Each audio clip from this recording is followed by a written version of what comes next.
dust everywhere, everywhere.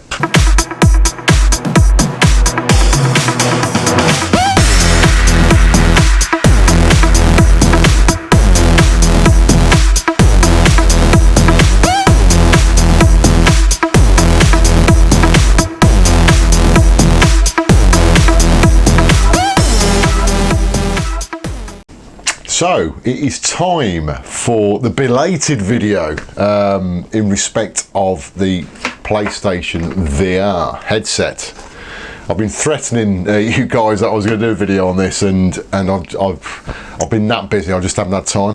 A number of you guys will know that I've already got as well a couple of the Oculus headsets. So I've got the current retail version, CV1 of the Oculus Rift, and I've also got access as well to the development kit 2, which is actually just under here, under my desk.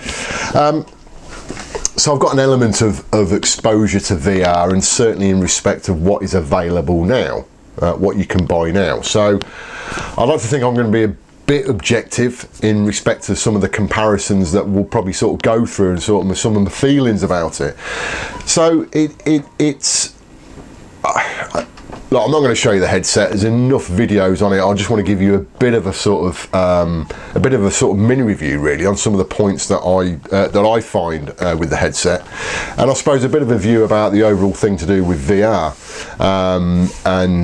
and what that actually means, certainly in respect to the technology that's available at the moment and what you guys can buy. One thing okay, let's go through the positive points at the moment about the PlayStation VR. One of the immediate positives, and certainly this is a comparison to the Oculus Rift, and it is to do with the nature of the, I suppose really, for want of a better word, the ergonomics of the headset.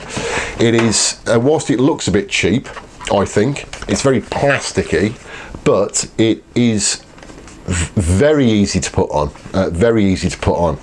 Now, a number of people are saying that this is a lot easier to put on than the Oculus and the Vive, and it's so much more comfortable. I wouldn't say it's so much more comfortable, and I wouldn't say it's so much more easier. It's just more easier.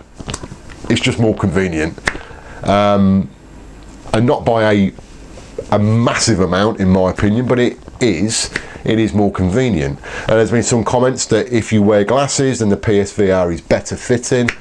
Again, I'm not sure that's really true. I don't have a problem with the Oculus Rift with glasses, and I don't have a problem with glasses and the PlayStation VR. It is what it is. The PlayStation VR is slightly easier to use in that way, but it's not like a country mile difference between them. The price of the PlayStation VR is £350 at the moment. However, you do need the PlayStation camera to go with that, which is another, what, £40 or something. So you're talking £390. So it's not cheap by any stretch of the imagination.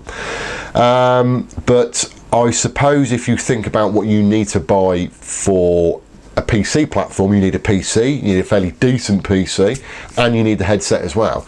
So you are potentially talking a lot more money on the PC side.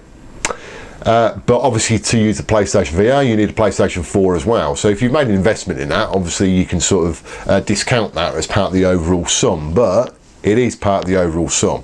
But even though it will still work out cheaper with the PlayStation VR. Now, I'm quite a strong believer in that you get what you pay for, and I do think from the PlayStation VR perspective, I think they've dropped a bit of a clanger, if I'm being honest. I understand why they've done what they've done, but I think it will limit the lifespan of this specific headset, and it is to do with the resolution of the screen, and the screen resolution is a notably lower resolution than the Oculus Rift and the Vive, sort of to the point where I think it's got a limited life, if I'm being honest. I think it has.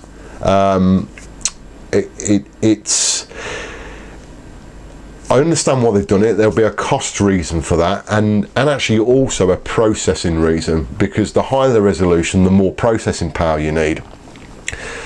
When they went through to develop this, I suspect the PlayStation 4 Pro wasn't even on the cards.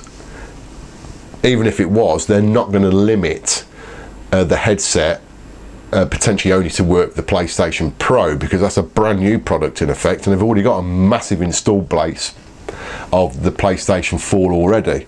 So there was always going to be limitations around that, and to me the resolution side of it, certainly for me, because I've got the Oculus, is, I think it's quite a bad thing. Sorry, I think it's quite a big thing, not a bad thing. Well, it's actually a bad thing as well, but I don't think it's majorly bad in its, but it's I think it's quite a bad thing. I'm saying it again. I think it's quite a big thing to do with the resolution, because there is a marked difference between this and the current retail version of Oculus, definitely. However, I do know on the flip side of that you need some severe processing grunt to be able to make use of that resolution, and certainly at a stable frame rate. Now, something the PlayStation VR does is its ability to provide you a absolute smooth frame rate, and that is quite noticeable actually between this and the Oculus Rift on my PC setup. Certainly depending on what types of games you're running and what sort of graphical levels that you're having on those games and effects and so forth, this is plug and play. Yeah, you connect it and it works, absolutely no problem at all. The PC, you have to faff around with it a lot more, but the overall experience is better on the PC.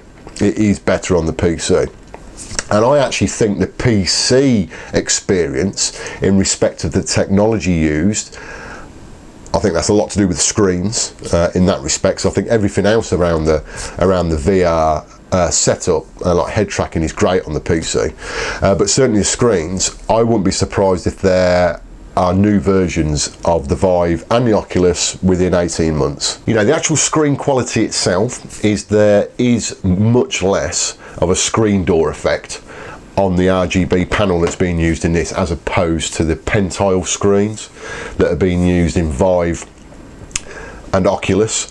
However, I don't think that's a major deal. That lack of screen door effect on this headset does not get around the fact that it is low resolution. I've sort of touched upon the frame rate. The frame rate is really smooth. It is really smooth, so that is a major plus point.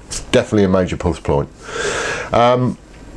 One of the other downsides to it is and I don't want to take my camera off this stand to show you, but the cable management isn't great. It really isn't. You've got an external box that you've got to plug HDMI cables in and do pass-throughs, and you've got to supply power to the external processing box, and you've got another connector to go from the headset to the processing box, and it's not a very clean setup. It really isn't. And of course you've got the camera as well that you've got to set up. I have noticed that the head tracking is not as good as Oculus. It really isn't. It can tend to drop out at times. It can be a little bit flaky. The games themselves vary, and actually some of the more simplistic games are better than some of the games that I suppose we expect to be a lot better, you know, because they're bigger budget games. But some of the simpler games appear to be better, and it will all be about the games. It will absolutely be about the games for this. So it will be interesting to see how this pans out. I personally think, and this is my own personal opinion, I think they've launched something that is old technology now in respect to the screens, and I think that will go against them. I think that will go against PlayStation or Sony. And I don't think while the immersion of the game is good, it really is good, because of the slight issues to do with head tracking, it's not always that accurate. So that sort of takes away a bit of the immersion. I would find it hard to recommend this at the moment. I really would. I don't think there's enough software there. I've got mixed feelings about VR.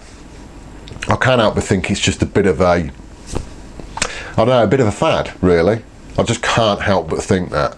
And certainly until they get to a point where the resolution is getting close to the sort of clarity that we expect from a monitor, and whether or not that's possible, I don't know.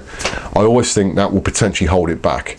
And also, you know, do you really want to be gaming with one of these stuck on your head? It's, you know, whether it's this or whether it's the Oculus, it's so much more comfortable, you know, to kick back on the sofa and play on the screen.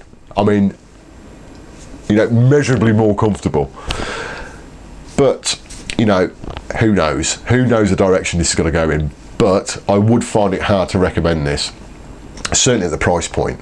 You know, even though it is the cheapest out of all the headsets, it is still £350, and plus the camera it's £390, and that's before you've bought any games for it. And like I said, it's not the best technical solution out there. So then, guys, I hope you enjoyed the video, and I'll speak to you again soon.